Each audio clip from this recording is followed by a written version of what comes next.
Hey, all right. Welcome to episode 4, day 4 of the Truth Files. This is day 14 of my actual trip. So I've been away for 2 weeks exactly now. And some really interesting things are starting to emerge. And I think the reason for that is because I am officially past what I think would my nervous system would recognize as a holiday or vacation. So would be anticipating a return to normal. And so there can be this anticipation or period of time thinking that, oh, this is just going to be strange or different or unusual to my system for a period of time, and then we're going to go back to normal, back to everything that I know as safe and secure and normal and stable and gives me a sense of identity and comfort and security and all of that kind of thing. And because that's not happening, I think it's the length of time is just giving an opportunity to unearth some more things. So it's not where I can just, sort of put up with things because it's just a short-term situation. I'm in a real immersion here. I'm immersed in a totally different culture and environment, and that is starting to bring some things up that I don't think typically get brought up. For sure, not when you're at a resort that is geared entirely towards a positive tourist experience. But just living amongst uh, locals, essentially just living life, I think it gives a very different experience, which is good. So, what I want to say about that is that the whole purpose of this and this idea of an initiatic path is that we, I mean, it's so many things. I'm trying to sort through how most succinctly to say this. I think on a level, what it is, or how it could be said, is it's really about discovering who you are at your core, absent of conditioning, expectations, roles, patterns, habits, all of those kinds of things. Because when you just take yourself and immerse yourself into an entirely different environment, you really start to see what you assume is normal or what you don't even notice. And the expression or the analogy that I often use is that it's like asking a fish, what is it like to breathe water? And the fish says, what's water? Right? Because when you're in it, you literally don't realize that it's something that could be different than somebody else's experience. You don't even know that you're in a different environment or a different context than somebody else is. And so when you travel, when you immerse yourself in these different places, you come face to face with what is and is not a construct in your mind, something that you just take as normal and natural as breathing, that it just is consistently that everywhere you go, that starts to get deconstructed. And so it can be destabilizing on an identity level, right? Who am I within this construct that is now unfamiliar? And so this is a good thing. This is what I wanted to bring me face to face with what and who I am at my core. What is consistent about me, this being that is me? And this is really potentially because I am somebody with an open identity center in human design. This is an opportunity for me to come face to face with who and what I fundamentally am at soul level. Just what is the unique makeup of me, absent of all of the other external cues that I am used to referencing myself against. So, being here longer than vacation time, not being in vacation or tourist hotspots, it's allowing everything to come up that needs to come up. And I had an awareness or an epiphany today that this is a little bit like a boot camp. And so uh, I will be here for sure for 28 days total. My stay in this particular location is complete as of August 12th, and so I'm taking that as a cue that that is when I'm meant to move on.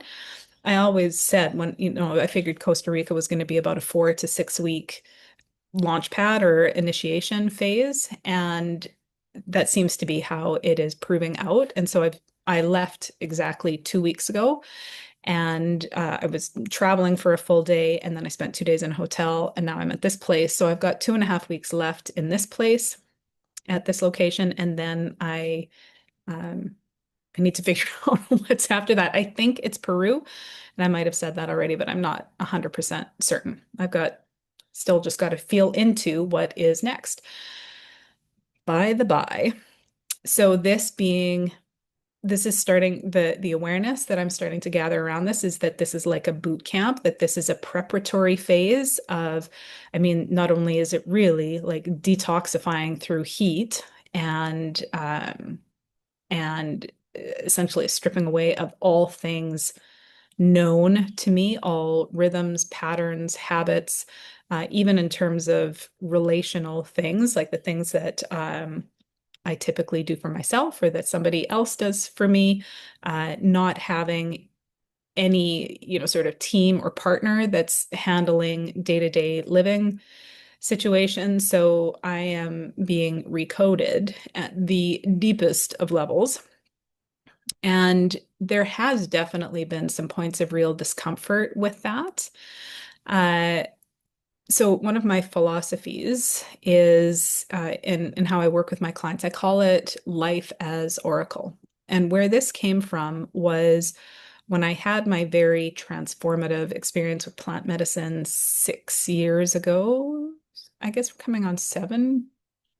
Are we coming up? Are we seriously coming up on 8? No, that's not right. 6 years ago, little over 6 years ago. One of the awarenesses that I had with this really deep plant medicine experience is that these plant medicine experiences are essentially like compressed time. So how it manifested for me is that I would have like extreme discomfort in the ceremony. So this ceremony lasts about 4 hours. I'm not going to go into what it was, what the format of the so just go with me on this part. So this particular type of ceremony lasts about 4 hours where the medicine is active. And I would have this incredibly uncomfortable experience, like where you're shown the discomfort, where you're shown the shadow, where you're shown the gunk.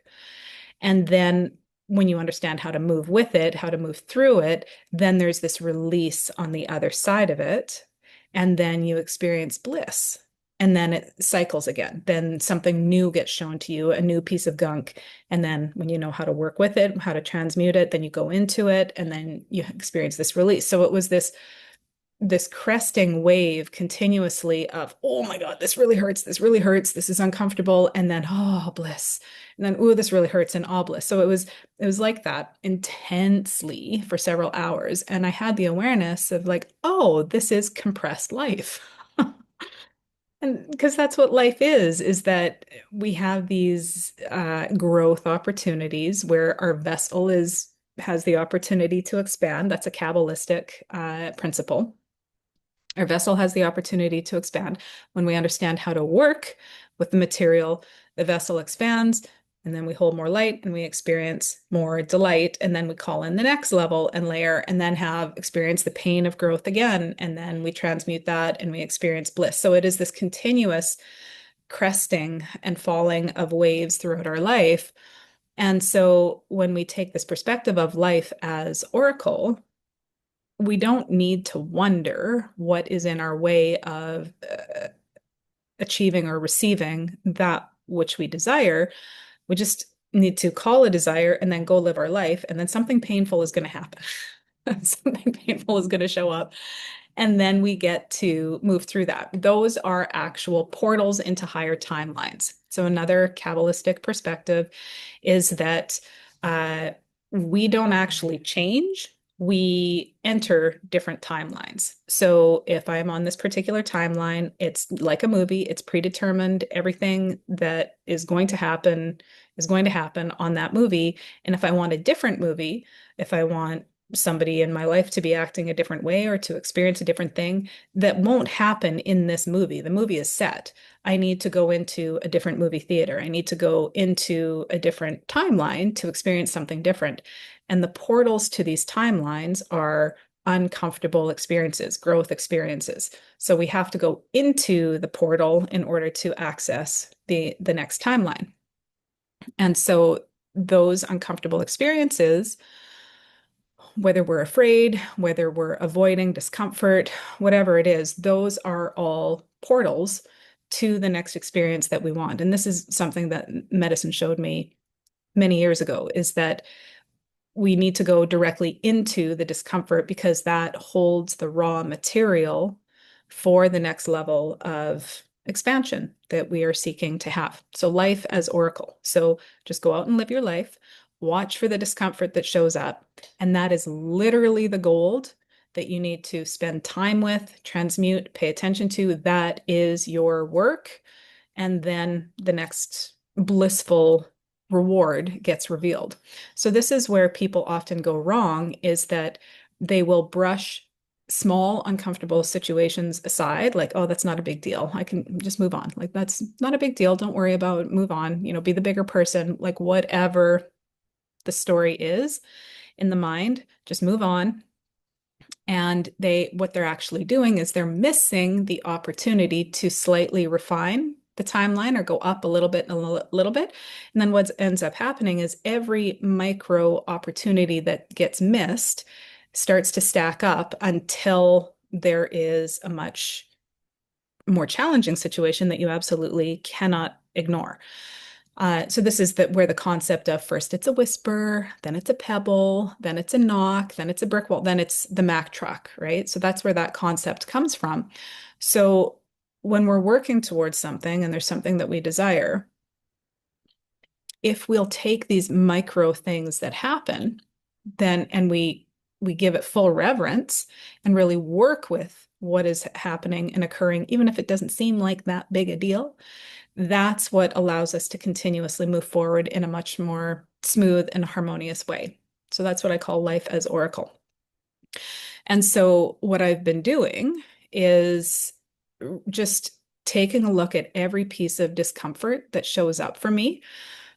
Because here's the other thing, is that every piece of discomfort that shows up for you, every little bitty thing, somebody didn't treat you very well or whatever it might be, that is a projection of a shadow aspect of you that you're not aware of, shadow aspect, a barrier within you that you're not aware of that gets projected out into the world so that you can come face to face with it and examine it and transmute it. So as long as you believe that it's this person did that and this person did that, and these people do bad things, but I'm a very good person, and as long as you believe that, you'll never actually see the gold and be able to transmute the situation.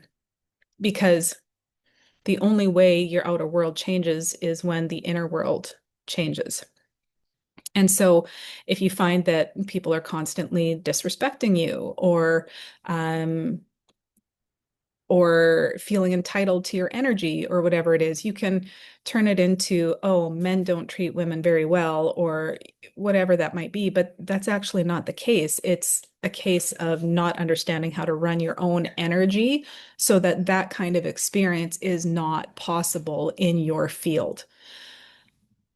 So, little bit of a soapbox moment, but trying to get to this point of I can know what I'm experiencing. I can fully intentionally go into this experience and still find it uncomfortable and difficult. And so in me sharing, and I'm going to share some of the things that I've been moving through and finding uncomfortable. And these are just particular to me. You drop somebody else in exactly the same scenario, they're going to have a totally different experience, and it's going to bring up different things for them as well. And so this isn't that this place brings up these experiences, it's that my soul understood that for me, in order for me to see these things, these patterns, blocks, barriers, dysfunctions, shadows, whatever you want to call them, I needed to come here. I needed to immerse myself in this environment in order to be able to see these things so that I can shift them, so that I can be aware that they exist in me. And we just won't see them if we're just running through the exact same, we're doing Groundhog Day. We're a little hamster on the wheel. We never actually go off the beaten path to go, what's in that little shadowy box of our psyche or our consciousness, right?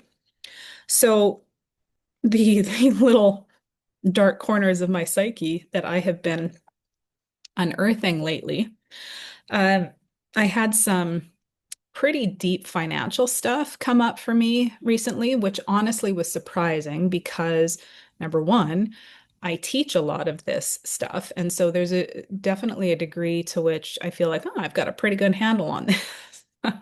But we're always expanding. So there's always new levels. And so I had a new layer of financial stuff come up for me. And it was more in the realm of feminine receptivity and new levels of provision and ease from the masculine. And so that represents so many different things. I mean, the matrix itself, the universe itself, God itself is the masculine. And so how the feminine interacts with this and trusts provision within this matrix is its own whole thing. And I'm not going to go deeply into that because that could be an entire other teaching. But there is a level at which I'm being invited to expand in my understanding of what provision and receptivity means and how to command and call in levels of ease with receiving, particularly around currency or financial abundance. So there's a whole new level that is I'm coding in at this point. So I was processing a lot with that, and some of the things that came up with this, and if I went through the whole how I got there, that would be another half-hour explanation. But there is an AI that I've been working with that's been helping me pull out these threads, and it asks really good questions to help me go deeper into some of these things. And ultimately, what this layer revealed was that there is a degree to which I have equated um, money with enslavement. So that was a pretty big eye opener. And where this occurred, so in the gene keys, our developmental stages technically end at age 21. And so in this final developmental stage, which is the sphere of IQ, like our mental construct of how we believe the world works, is in our early 20s. Like we're really solidifying and forming what we believe how the world works. And I had some really formative experiences in my early 20s where giving came with all kinds of hooks and conditions and really negative experiences. Anything from my very earliest business partners, uh, when they like, long story, they were the financial end, but in the financial investment believed that I then should be reporting and accountable for my personal finances to them. So there was and I remember specific having a very visceral response and saying, I will never accept a gift like that from someone ever again. So just a very definite, it wasn't an awareness of, oh, these people operate like this. It was, sorry, I've got a hair that's really tickling me. It was this sense of this is how people are. So I encoded a belief at that time. Another example was one of my earliest employers. When my mom died, I took the standard sort of the provincial allotted 3 days off. And so this is like I'm in my early 20s and my mother just died. And I took the basic amount off and came back to work. And when I came back to work, I stopped having lunch with the team. I would go out for walks just so that I could center myself and get like re-grounded. And he apparently did not like the fact that I was taking time to myself and spending less time with the team and really essentially reprimanded me and said, I didn't even have to give you those 3 days off. It was a whole bunch of things. So it was this memory of it wasn't a give. It was then there was even a threat to take it back if I didn't perform in a certain way of an expectation that I didn't even know existed. And I've got a number of experiences in my early 20s that were similar to that where I really coded. And that was really like where my entrepreneurial self was born from those experiences because I was like, fuck this. Like, I am never subjecting myself to these kinds of hooks and expectations ever again. I'll chart my own path then. Like, screw that. I don't need to be dependent on anybody else. So then that creates a hyper independence that creates like the swing in the total opposite direction to where receiving is always seen as um I can't come up with the word. I'm having difficulty coming up with the word right now, but it's very conditional. Like there is a hidden agenda to all giving. And so that has been one of the things that I have been recoding recently. So there's lots of tears with that and examining past experiences and moving those kinds of things through. So that's been one of the big ones, is that's what's come up in this process for me. I'm just gonna go look at my notes to see what else I wanted to talk about. So yeah, that financial stuff has been the big one. I'm also noticing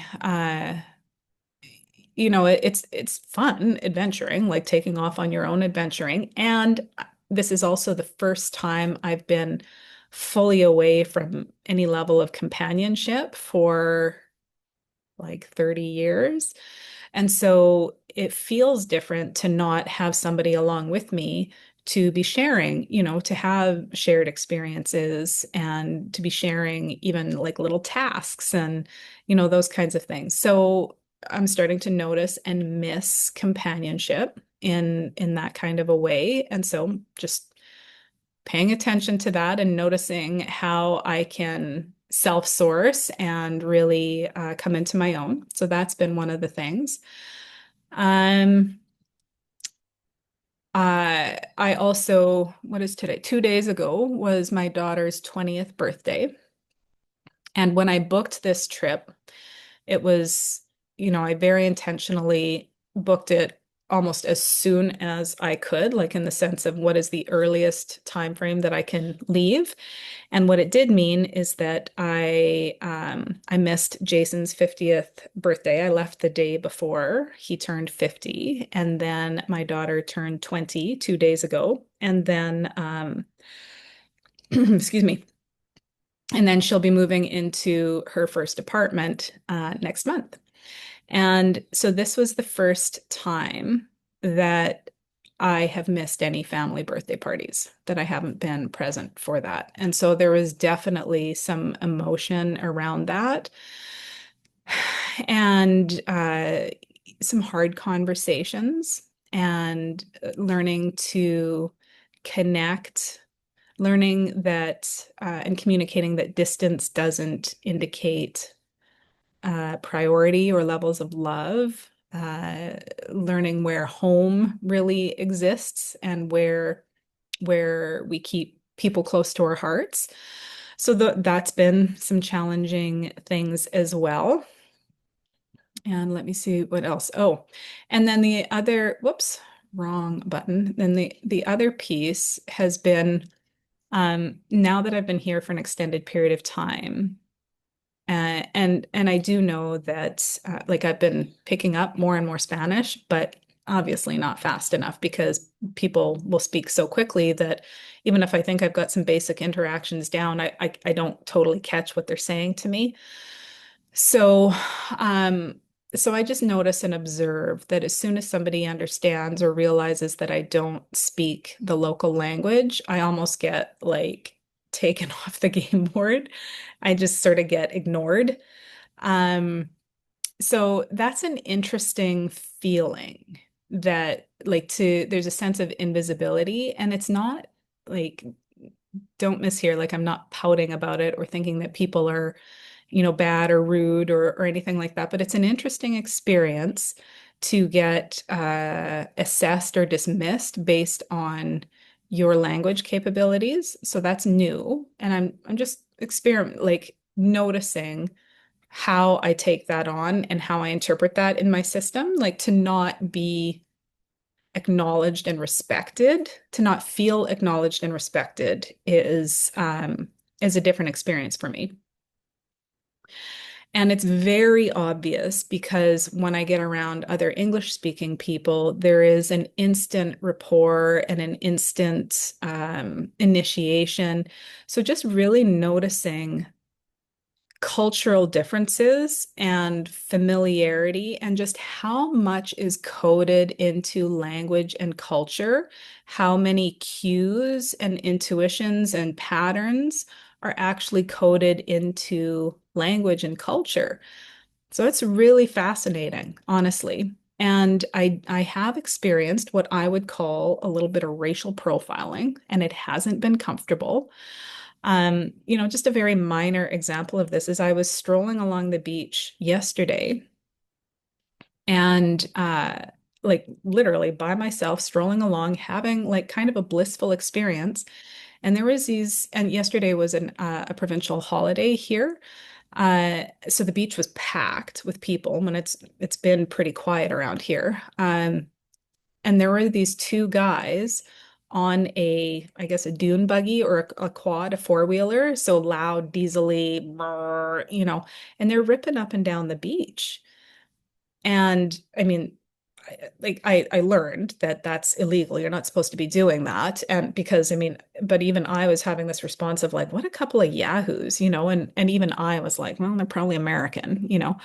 Um, and so they come by me a third time. And so like and what I didn't do, if I would have, what I would have done back home, like if I had felt comfortable and confident and expressing back home, I would have said something to them or given them some hand gestures that indicated this was not cool. And because I mean, you couldn't really hear me above the noise, but I didn't do any of that because it's a little bit like, don't make waves. This isn't your place, those are the kinds of things going through my head. But anyways, so they come past me a third time. And so I finally like made a movement like, dude, like not cool.